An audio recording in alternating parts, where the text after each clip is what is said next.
Well, I think Mac addressed something relating to that just a few minutes ago, which was how connected everyone is in this community. And I think building credibility and building participation or fostering participation works differently in different contexts. But in the case of Fredericton, where people are so connected, that is, I think, the key to engaging the citizens of this city in this project, which is to engage those people that you know who also have concerns in common with your own, or whose paths you cross in your day-to-day work or volunteering activities. You know, those are going to be the people who are going to connect then other people, who will then connect other people to come together and share their ideas and priorities and their energy.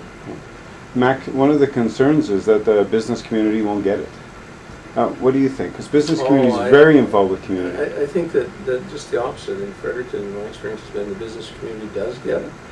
What they do want, though, is they want to see action and concerted action, and that's what this is going to mean to the business community. This is going to be the secret weapon that everybody knows everybody speaks together. Now, there's always been a sort of an us and them between sense that the business community and the social priorities would not match up, but they do. And the business community here, in my experience, working with Team Fredericton and working with the Chamber of Commerce over many years, has been that they do get that the quality of life and the looking after the less fortunate and making sure that the community's social interests are aligned will actually be good business.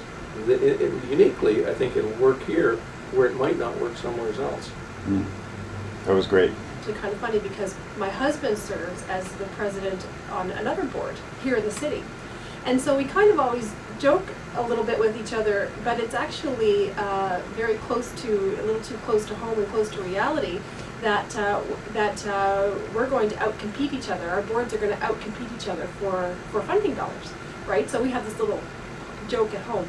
But actually, that's part of the issue and part of the challenge that we meet as a community. When there are so many worthwhile organizations who are trying to meet so many needs, how can we work together in a way that we aren't competing so much for those limited resources and those limited dollars? And I think it does challenge us to come together and think of innovative ways to work together, to share resources, to avoid duplicating services.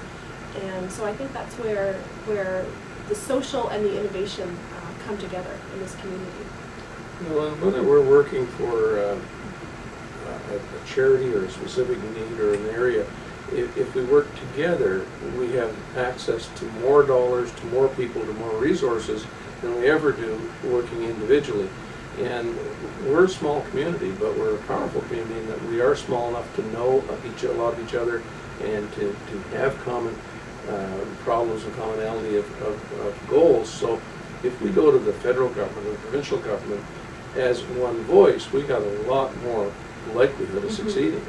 And as we grow and the community grows economically, then our social capability is much more expanded. We can actually support more programs if we're successful. So that's a key to getting together as a group. Another element to social innovation tied to what you both said is the notion of wealth, because we tend to think of it in terms of money, and maybe wealth can be measured in a lot of other ways. Well, I can speak just a little bit on some of the studies that Fredericton, the city, has done, through Team Fredericton, on